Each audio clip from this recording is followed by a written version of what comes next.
कुछ दिनों से उदास रह रही अपनी बेटी को देखकर मां ने पूछा, क्या हुआ बेटी? मैं देख रही हूं तुम बहुत उदास रहने लगी हो, सब ठीक तो है ना? कुछ भी ठीक नहीं है मां। ऑफिस में बॉस की फटकार, दोस्तों की बेमतलब की नाराजगी, पैसों की दिक्कत, मेरा मन बिल्कुल अशांत रहने लगा है मां।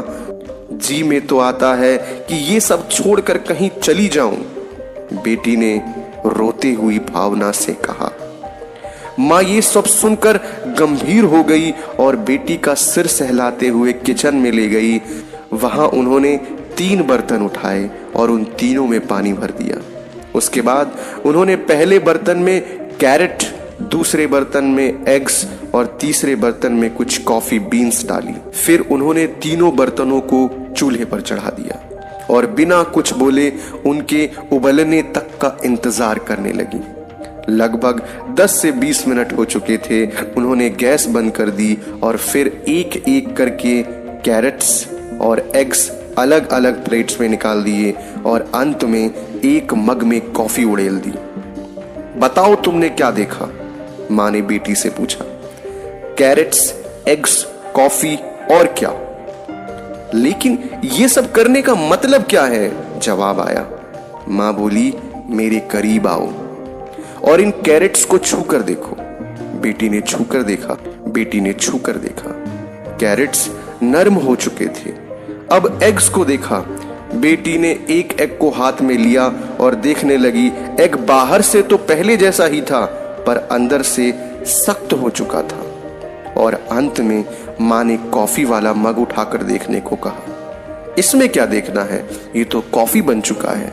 लेकिन ये सब करने का मतलब क्या है मां? बेटी ने झुंझलाते हुए पूछा। मां बोली, इन तीनों चीजों को एक ही तकलीफ से होकर गुजरना पड़ा, खौलता पानी। लेकिन हर एक ने अलग अलग तरीके से रिएक्ट किया। कैरेट्स पहले तो ठोस थी पर खौलते पानी रूपी मुसीबत आने पर कमजोर और नरम पड़ गई। वहीं एग पहले ऊपर से सख्त और अंदर से सॉफ्ट था पर मुसीबत आने के बाद उसे झेल तो गया पर वह अंदर से बदल गया, कठोर हो गया, सख्त दिल बन गया। लेकिन कॉफी बीन्स तो बिल्कुल अलग थी। उनके सामने जो दिक्कत आई उसका उन्होंने सामना किया और मूल रूप को खोए बिना खौलते पानी रूपी मुसीबत को कॉफी की सुगंध में बदल दिया। तुम इनमें से कौन हो? मां ने बेटी से पूछा। जब तुम्हारी जिंदगी में कोई दिक्कत आती है तो तुम किस तरह रिएक्ट करती हो? तुम क्या हो, कैरेट, एग या कॉफी बीन्स?